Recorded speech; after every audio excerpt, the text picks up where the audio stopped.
Bonjour. Aujourd'hui, je vais vous parler de quelque chose de vraiment fascinant qui occupe pas moins d'un tiers de nos vies, le sommeil. Donc le sommeil qui nous emporte chaque nuit pendant lesquelles certains vont bouger ou même parler ou vivre une aventure extraordinaire. Oui, mais au fond, que se passe-t-il réellement pendant que nous dormons? Et surtout, que fait notre cerveau à ce moment-là?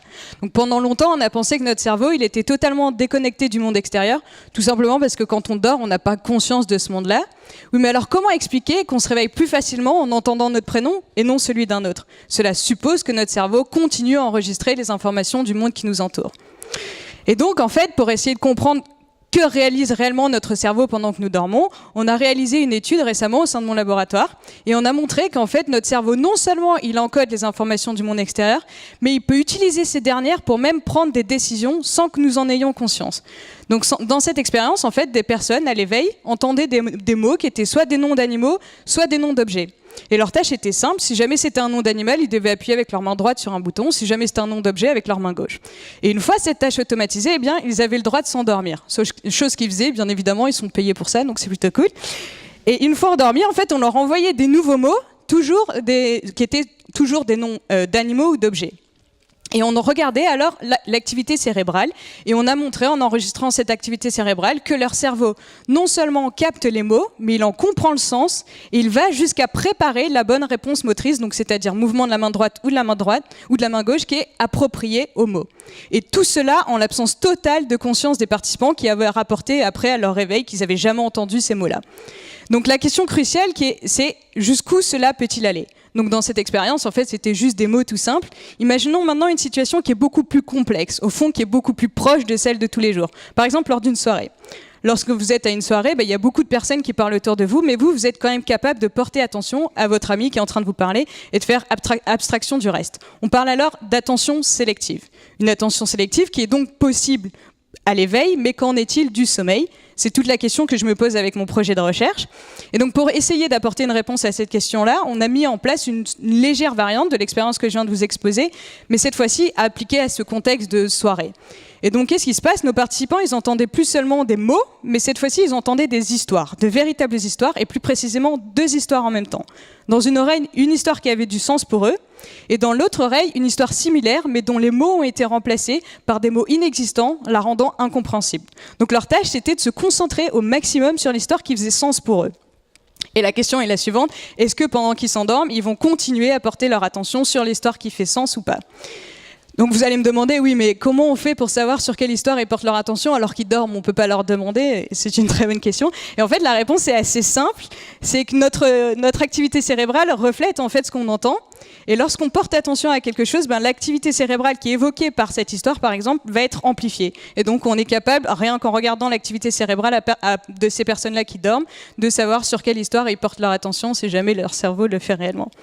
Et donc maintenant, qu'en est-il des résultats? Petit spoil, nous avons montré récemment qu'effectivement, notre cerveau continue toujours à porter attention à l'histoire qui fait sens pendant une phase de sommeil qu'on appelle le sommeil lent. Donc on essaye de répliquer ces résultats maintenant dans la phase qu'on appelle le sommeil paradoxal qui est associé au rêve. Voilà, donc ça c'est mon projet. J'espère en tout cas que vous repartirez avec cette idée que vraiment quand on dort, notre cerveau, lui, reste toujours très actif. Et je sais pas, que sais-je, peut-être un jour on sera réellement capable d'apprendre nos leçons pendant qu'on dort. Voilà, merci de votre attention.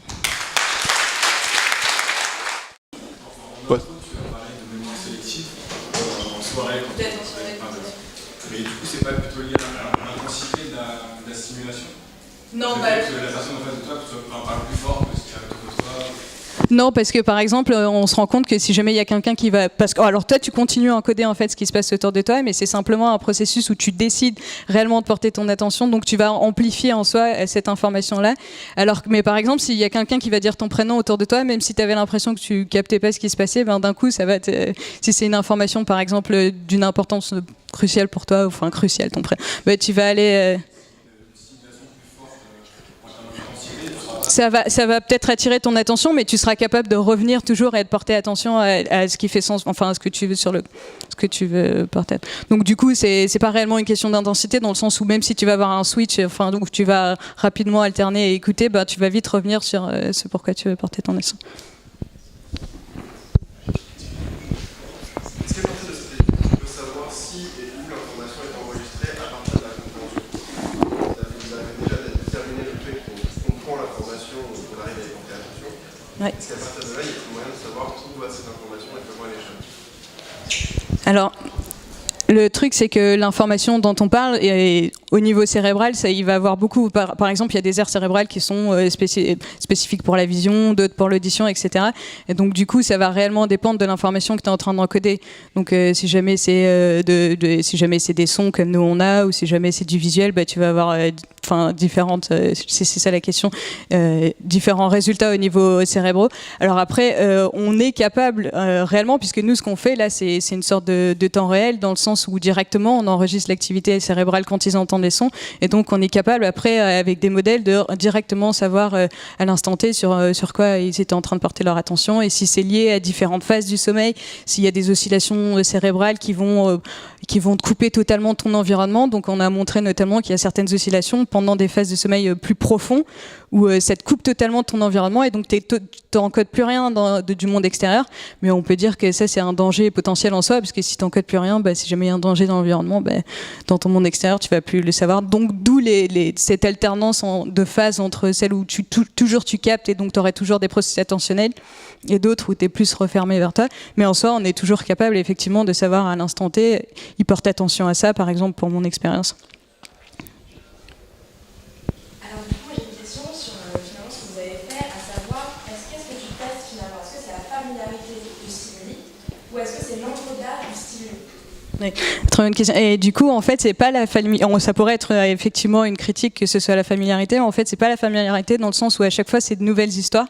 Donc c'est des histoires qu'ils ont jamais entendues. Simplement, j'ai simplifié un peu en disant une histoire qui fait sens, une histoire qui fait pas sens. C'est toujours des histoires qui font sens ou pas sens, mais de nouvelles histoires. Donc on a une banque de données de genre une centaine d'histoires. Et dès qu'ils passent en phase de sommeil, on joue des histoires qu'ils ont jamais entendues précédemment, justement pour pas qu'on dise ah bah oui, mais c'est juste ils ont un truc qu'ils ont appris par cœur, et ok, ils ont appris par cœur à apporter leur attention là-dessus, et donc ils continuent simplement à le faire, ce qui déjà en soi serait pas mal dans le sommeil, mais là c'est un degré encore plus haut dans le sens où c'est des histoires qu'ils n'ont jamais entendues précédemment. Bah, c'est la prochaine étape. Alors, mon superviseur voulait pas qu'on mixe les objectifs et les questions, donc, mais après la prochaine étape, c'est si tu continues effectivement à porter ton attention, ce qu'on a vu pendant une phase, est-ce que en fait tu formes des sortes de traces, des souvenirs de ces informations-là. Dans l'expérience que je vous ai parlé, qu'on a fait précédemment, juste avec des mots, c'est le cas, dans le sens où en fait, quand tu réveilles les participants, on leur demandait, ok, on va vous donner des listes de mots. Vous allez nous dire si pour vous c'est des mots anciens ou des mots nouveaux, donc ce que vous avez eu pendant l'expé ou pas. Et donc il y avait des mots qu'ils avaient entendus à l'éveil, donc ils disaient oui, mots anciens, je les ai bien. Après il y avait des mots nouveaux, ils disaient mots nouveaux, et il y avait les mots qu'ils avaient entendus pendant le sommeil et ils disaient mots nouveaux. Donc eux, ils n'avaient pas conscience d'avoir entendu ces mots-là, mais si jamais tu regardais l'activité cérébrale pendant qu'ils disaient mots nouveaux, en fait leur cerveau lui répondait différemment à ces mots-là, dans le sens où lui il avait créé réellement un souvenir de ces mots, mais qui n'était pas, tu pouvais pas en avoir un accès conscient toi-même. Donc en gros c'est une sorte de création de souvenirs implicite que ton cerveau lui il a créé pendant ton sommeil, mais dont toi t'as pas assez accès consciemment. Merci beaucoup.